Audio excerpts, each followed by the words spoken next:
Niin, mä oon Toomas ja tässä on Matti. Elikkä kun me suunnitteltiin sitä videokuvaamista, sä ehdotit mulle, että vois laittaa otsikoksi Turvenuijan TV. Toomaksen Turvenuija. Turvenuija Toomas TV. Niin, että mulle melkein tuntematta sana muistutti vaan laulosanoja, missä turvenuijat ja eronet muijat kaljansa maistelee. Aika kiva. Mutta kuitenkin päätin tutkia tarkemmin ja Vikin sanankirjan mukaan on se vähän halventava sävy maalaiselle eli junttille, mutta Urbani-sanankirjassa kerrotaan, että se on maanviljelijä tai muuten vähän yksinkertainen henkilö.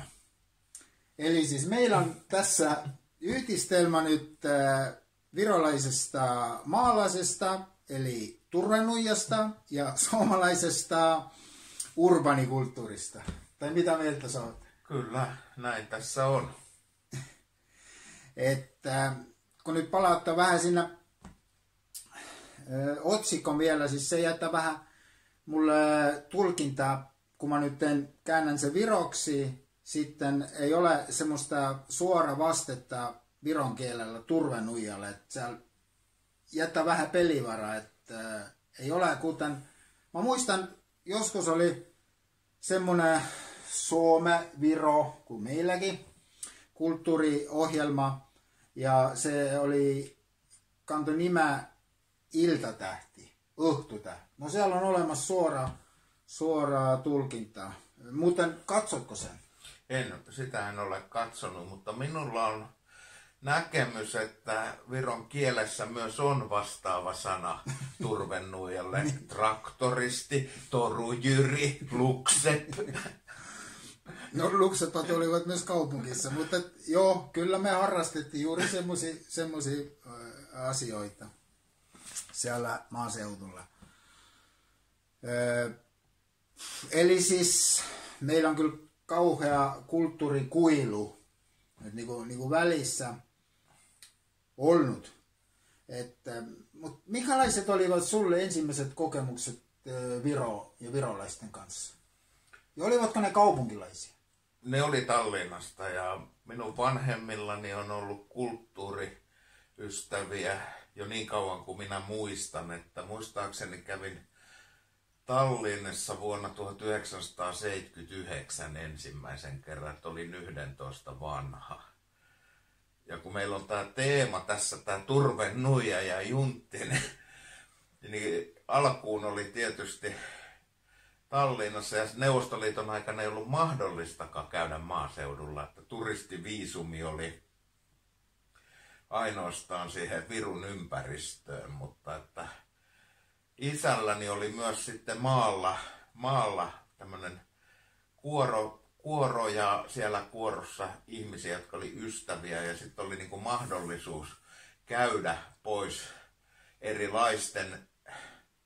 erilaisten semmoisien ei niin suoraa selvien asioiden kanssa myös maalla ja silloin pikkupoikana jo havaitsin, että ei ole mitään eroa suomalaisella maalaisella ja virolaisella maalaisella, että juntteja ne on.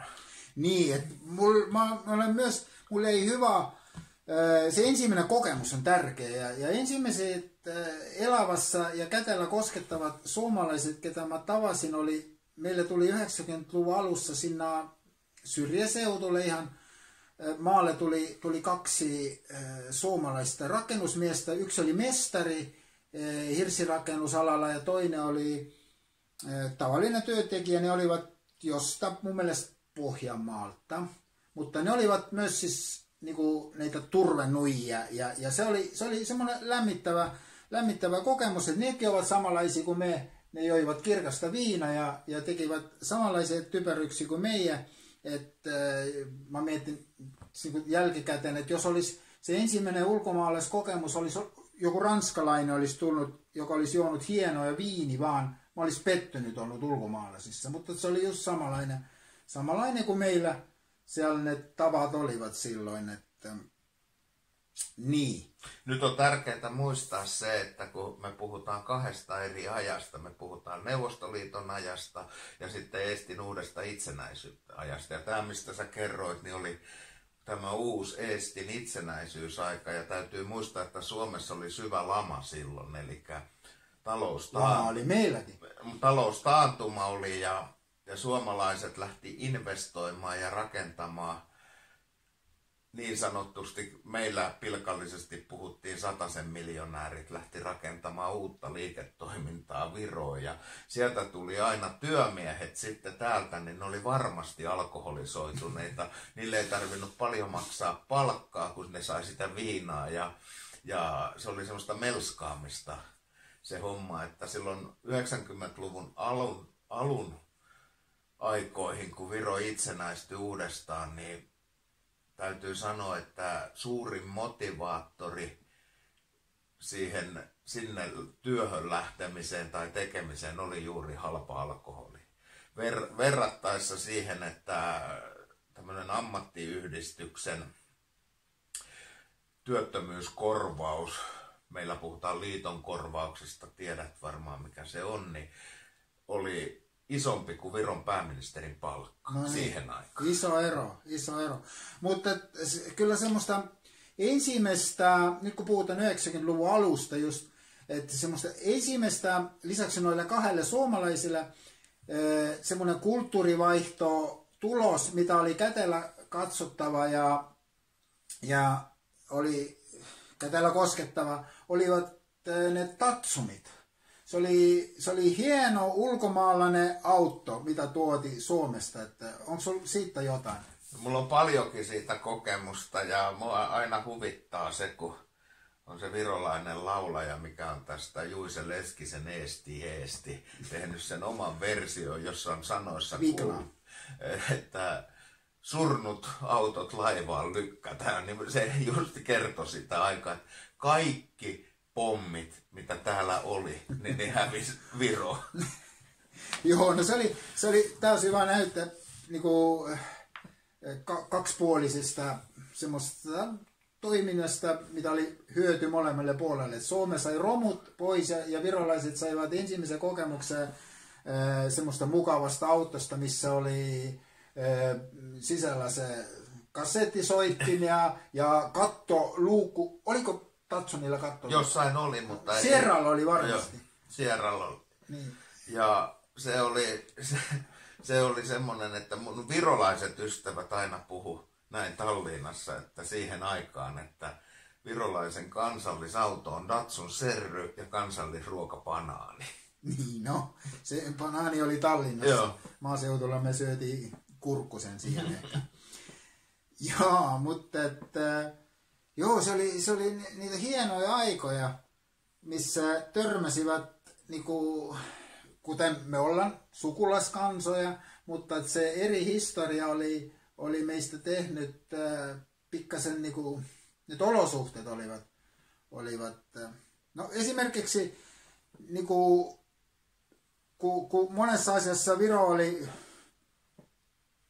tai siis se ero oli siellä 10 vuotta eikä 20 vuotta, siis semmoinen asia, mitä ilmestyi myös maaseudulle 90-luvulla, oli Gini, se long drink. Että se oli jo Suomessa, keksittiin ennen Helsinki olympialaisia 92 vuonna, mutta mä maistoin sitä, se oli hieno, se oli jotain semmoista ulkomaalaista ja se oli mitä ei ollut kokettu. Että se oli. Joo, se tuli vapaaseen myyntiin, mutta mä muistan taas sitten Neuvostoliiton aikana siinä Tarton maantiellä oli tämmöinen valuuttakauppa, mä muistan Perjoskoi vai miskä niitä sanottiin, niin siellä sai valuutan edestä ostettua ja mulla on tämmöinenkin muistikuva jäänyt sitten näistä mun ystävistä Tallinnasta, niin niillä oli aina kun mä kysyin, että mitä te haluatte, niin oli viskiä ja longdrinkkiä ostettua sieltä. Että joo, se tuli muistaakseni siinä heti itsenäisyyden alussa. Ja se sai kamalan suosio. Joo, se oli, no jos se suosio oli, se oli niinku iso osuus se, että se oli uutta Ja se liittyi siihen tunteeseen, että mekin ollaan niinku ulkomaalaisia. Tai siis niinku mitä me oltiin haaveillut sieltä ulkomailta. Se on vähän sama kuin nyt on tasoittunut, kun ennen kuin rajat menivät lukko, kun virolainen ja suomalainen jonottivat Latviassa samassa alkokaupassa sitä halpa kalja, siis virolaiset olivat, niin kuin totesivat ehkä ensimmäistä kertaa, että me ollaan niin edustetaan myös suomalaisten kanssa sitä hyvinvointia, yhteiskunta ja käytän halvalla maalla hakemassa halpa kalja. Joo, ja täytyy aina muistaa, että tietysti mulla on aika rajalliset näkemykset, mutta just Virosta mulla on 30 vuoden, enemmän kuin 30 vuoden näkemys siitä, niin mä en ole missään ja koskaan nähnyt sellaista talouskehitystä, kuin Virossa on tapahtunut. Että siitä justiin, kun ne vietiin ne Datsun serryt sinne autoon ja niin tähän päivään, niin että Viro on monessa asiassa ajanut niin kuin Suomesta ohi, muun muassa sähköinen äänestys. Meillä vielä käydään sellaista keskustelua, että onko se edes mahdollista. Että mun mielestä on niin kuin kiva nähdä ja katsoa sitä, että pieni kansa, joka oli siellä venäläisen ikeen alla, niin nousi ja rypisti kaikki ryssänleimat pois 20 vuodessa. No joo, se ero, mutta että kuitenkin se, mihin halusin enemmän keskittyä, se turvennuijuus ja kaupunkilaisuus, että se erokin on,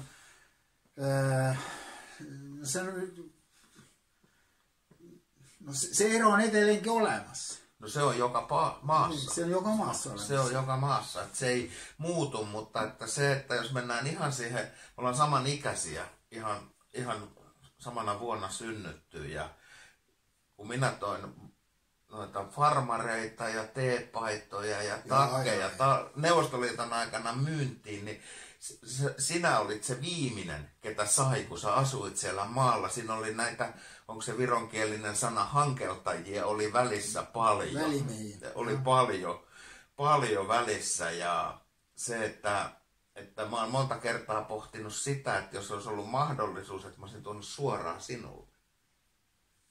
No, tiedätkö mitä olisi tapahtunut? Mä olisin kuitenkin myynyt nyt eteenpäin. Todennäköisesti. Joo, ei silloin ei kaikille riittänyt ja ei riittänyt rahakin, vaikka raha oli silloin maaseutulla, no mun käsityksen mukaan oli enemmän kuin kaupunkilaisilla, tai siis kokemuksella, mutta jopa toi henkilö, joka toi meille sinne ammattikouluun noita farkkuja, käytettyjä lenkareita, talvitossu, mä muistan menokkat talvitossu, se oli viimeinen sana. Eli, se oli jopa semmoisessa puolijumalan asemassa se henkilö, että puhumatta niinku sun kaltaisista, että mä edes ei haavellut, että mä joskus tulen tutuksi semmoisen kanssa puhutaan niinku yhteensä. Ja semmoinen, mikä mulla on jäänyt mieleen siitä, mikä oli semmoinen, kun aina kysyt, että mitä jää mieleen, niin mun mielestä oli se, että mä saatoin monella 100 markalla tuoda vaatteita, niin yksi kysymys, mikä aina mua, että me sovittiin hinnat ja kaikki oli, mutta se tärkein kysymys, saanko muovipussin mukaan? Se oli, mä niin kuin olin suu auki, miten se voi olla se muovipussi niin tärkeä? Oliko silloin meillä muovipussi? Mistä olit jonkunlaisia? Mä en tiedä sitä, että jälkeenpäin mä oon kuullut sitten virolaisilta ystäviltä, että kun oli Lee-Cooperin muovipussi, niin sitä myös paikattiin, että se... No joo, varmasti. Siellä oli niin iso arvo, että sitä ei saanut heittää pois ollenkaan. Mä muistan, mulla oli jotain mulla alkaa siellä olla, ja mä myös rupesin niinku muotikkaasti pukeutumaan, kun menin ammattikouluun ja tuli noita kaupanmiehiä siellä reppun kanssa, tuli sunnuntai-iltana Tallinnasta ja oli sitä tavaraa mukaan, mutta ei tietenkin ei riittänyt. Ja siis mä muistan sitä, mulla oli samanlainen toi pusero, punainen, ja mä maalasin itse tähän se Nike-merkki, että jossain hämärässä olossa tiskolla oli ihan sama, mitä oli se firmapaita tai oli sulla semmoinen olemassa. Joo, no turvanuijasta voisi vielä vähän puhua. No mehän nyt puhutaan koko aika turvanuijasta. Ja mä varmaan totistan, että siinä ei ole epäselvyyttä, että kumpi on turvanuija ja kumpi on kaupunki. Minä olen varmaan kanssa turvanuija, mutta että se, että minkä takia mä halusin sun kanssa lähteä keskustelemaan tästä asiasta, niin on se, että me ollaan nyt tunnettu monta vuotta ja sulla on niinku sellainen tarve ilmaista itseäsi ja se, että mä en halunnut sitä, tulkoon se selväksi, mä en halunnut sitä turvanuijaa käyttää sen takia, että mä haluaisin sinua loukata, vaan että sä olisit oma aito itsesi, että maalaispoika on maalaispoika. Joo, mutta ei se turvanuija nyt, ehkä se ensimmäinen, kun ei tajua, ehkä se saa olla loukkaava vähän, mutta se on, näyttäisi just mun tyhmyyttä, mutta mä olen tässä miettinyt siitä asiasta, että mitä on niinku, tai siis mä oon miettinyt sitä myös, että miksi puhutaan maalaisjärjestä, että miksi ei ole puhuttu kaupunkilaisjärjestä. Se järki on kuitenkin niinku sieltä maaseutulta. Se on juuri totta. Se on ihan totta, että maalta se tulee, mutta että se on varmaan semmoinen kahtiajako aina olemassa, kaupunkilaiset ja maalaiset. Ja minun mielestä on niinku hauska tämä juttu, että mä itsekään en ole suomalaisten mielestä kaupunkilainen. Mä asun tämmöisessä 50 000 ihmistä olevassa pienessä Helsingin nukkumalähiössä. Että helsinkiläiset pitää mua maalaisena. Mm-hmm. Ja että se ei ole kahtia jakoa ja todennäköisesti helsinkiläiset pitää mua turvennuijanakin. Mutta että se, että me päästään niinku keskustelemaan siitä, että mä oon niin paljon niiden Tallinnan ihmisten kanssa ollut enemmän tietysti tekemisissä. Että mua kiinnostaa se, että sinä oot sieltä maalta ja mua se justiin, että ne loppusijoituspaikka niille minun tuomille tavaroille oli siellä teillä.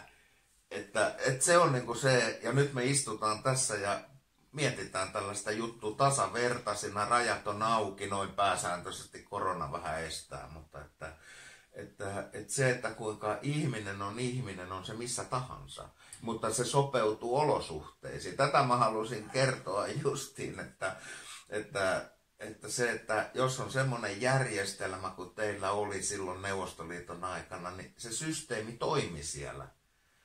Että ei se turha juttu ollut, että Suomi oli portti länteen. Joo, ei. Että ja kuinka paljon siihen aikaan on uhrattu semmoiseen ihan yleisesti, että Espooseen laitettiin radiomasto,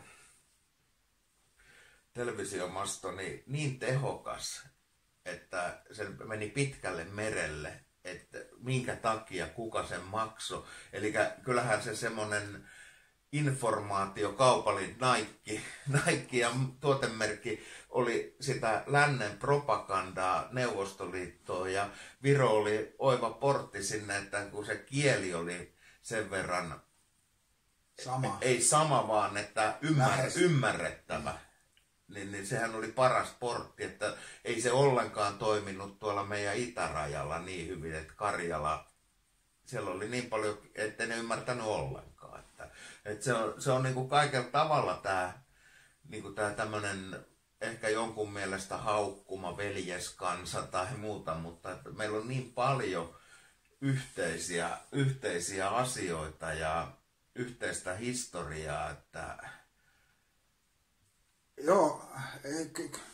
mä olisin niinku, mä oon samaa mieltä sun kanssa, että niinku, sinä olit yksi pääsyyllinen, joka hajotti Neuvostoliitto. Niin kuin sun kaltaiset, että totta kai me elättiin sen vähän eri, meillä ei ollut sen mitä, niin kuin, kyllä oli niitä puoluekannattajia joita silloin, mutta me elettiin kuitenkin sitä omaa elämää ja kuljetettiin kurkkuja Leningradin torille ja niin kuin sellaista ja kuunneltiin Amerikan ääntä ja oltiin kapinamielisiä niin kuin vallan vasta, mutta just sitä niin kuin kätellä katsottava kapitalismia, mitä me niin kuin haaveltiin, oli just se, ne menokkaat tossut, mitä mä sain itselle, tai siis joku mutta Marlboro. nyt kun historiaa halutaan kirjoittaa, niin nythän puhutaan niin, että kulttuurivaihto oli se. Mä olen täysin samaa mieltä sun kanssa, että se pieni laite, mikä mä tuotiin täältä, että Niin. Neuvostoliiton televisiossa näkyi Suomen televisio äänen ja kuvan kanssa,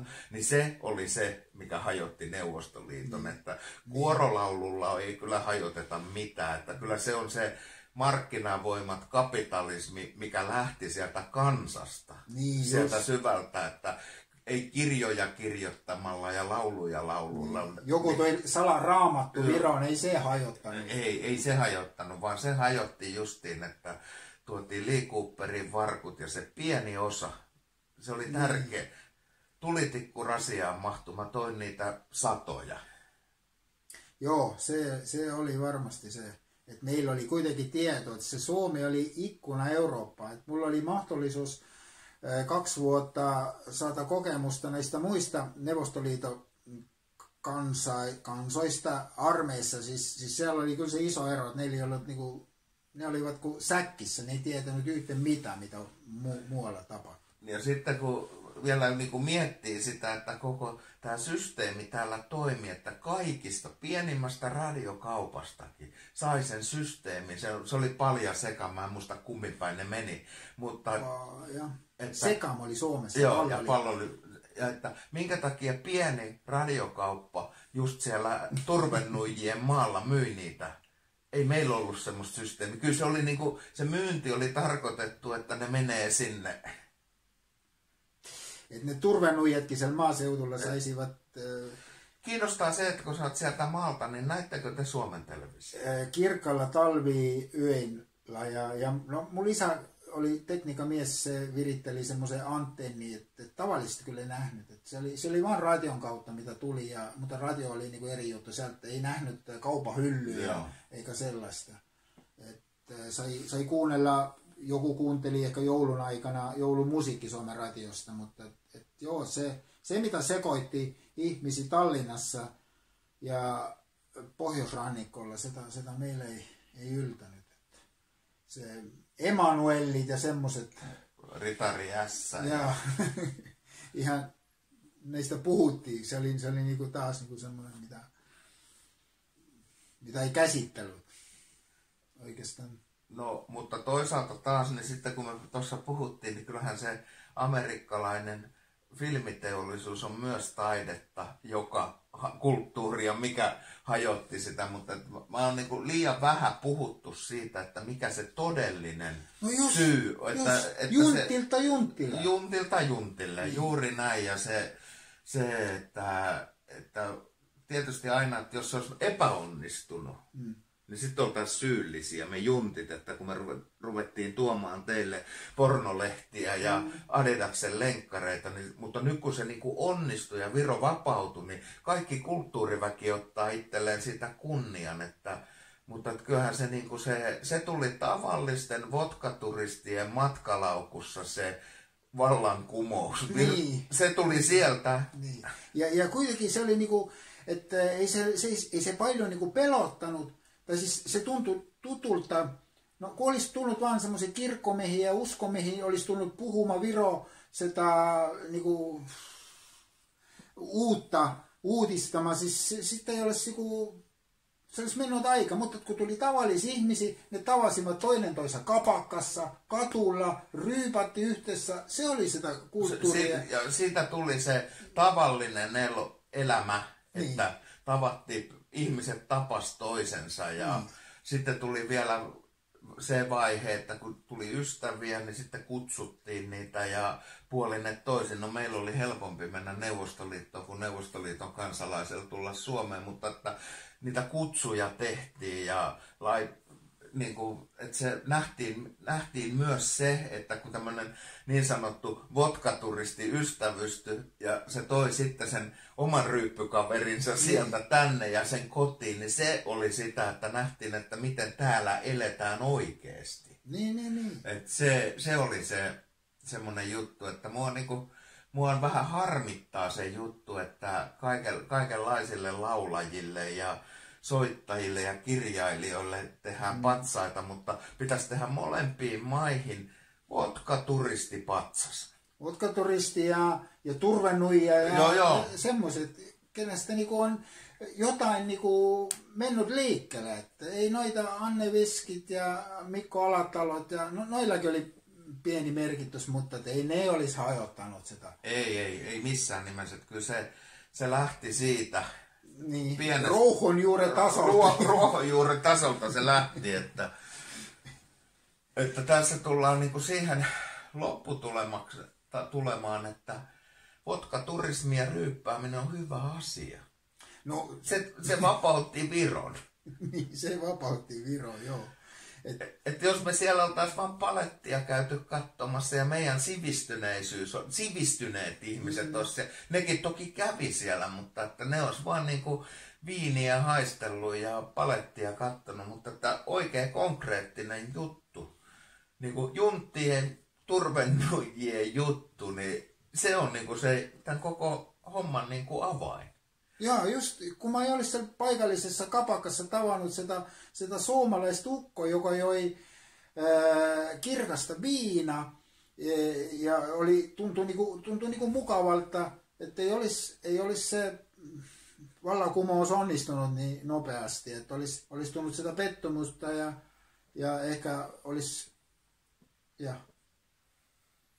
Joo, se on niinku se, ja se oli, mä en sitäkään pidä pahana, vaikka sitä aika paljon ollaan pohdittu, että sitten kun täällä meillä oli se lama ja meiltä lähti iso lauma ihmisiä elämään Viron työttömyyskorvauksella. Eli taas ajatuksena halpa viina, halpa asuminen ja niin poispäin, niin minun mielestä nämä kaikki on niinku kumminkin yhdistänyt sen, että missä ollaan tänä päivänä. Niin. Että Suomessa on paljon nyt virolaisia ihmisiä töissä, valtaosa suomalaisista. Se oli niinku seuraava askel. Mutta että valtaosa suomalaisista, jos ne haluaa kuunnella, ne ymmärtää viron kieltä. Ja jos taas sitten toistepäin suomalainen puhuu rauhallisesti ja näin, niin virolainen ymmärtää. Kaikki on siitä, että me ollaan oltu tämmöisessä vuorovaikutuksessa ihan tämmöisellä ruohonjuuritasolla kapakassa. Juuri näin, koska mä en ole Suomessa kyllä tippakaan juonut, mutta että mä tiedän, että kun virolaiset tulivat Suomen, ne työntekijät, myös turvenuijat suuressa osassa, koska ne olivat maaseutulta, ne niinku, suuri osa tulijoista, ja se elintaso laski, niin kuin siellä vaikutti sitä, että piti lähteä johonkin ulkomaalle töihin. Siis just ne ensimmäiset kokemukset paikallisihmisten kanssa olivat myös kapakoissa. Kyllä. Ja mua kiinnostaa se, että sä oot itse tehnyt rakennustöitä ja muuta. Miten sinuun on suhtauduttu? Miten suomalaiset on sinuun suhtautunut? No aluksi oli se suhtautuminen ihan niin kuin jees, että kysyttiin, että puhut sä suomea? Mä ei puhu, siis kerrotti niin kuin, että no parempi on, kuin että sä et puhu. Mutta että kyllä nykyään on nyt mennyt aika sen verran eteenpäin, että ei siellä, sen porukka mukaan, joka työskentelee nykyään suuressa osassa Suomen rakennustyömailla, eli sen siis slaavilaista ja muilta tullut, siis ne eivät kyllä erota minua ja suomalaista enää. Mulla on itsellä semmoinen käsitys tullut, että justiin, että teillä on taas sitten niin kuin virolaisilla se onni, tai onnettomuus, kumpi se nyt on sitten, että teillä on venäjän kieli suussa, mitä meillä hyvin vähän puhuu, niin onko siellä tapahtunut semmoista liikehdintää, että sellaiset hyvät virolaiset työmiehet on tullut pikkupomoiksi sen takia, että ne pystyy kommunikoimaan näiden slaavien kanssa? Joo, kyllä, mutta että mitä me tehdään, vetetään nyt vähäksi poikki se, nyt on hyvä paikka mainostaukolle, että puhutaan myöhemmin. Etkö sä jaksa enää keskustella? No, vois vähän hengittää. Mulla on ihan sama. No hengitetään. Hengitetään. Tehdään näin.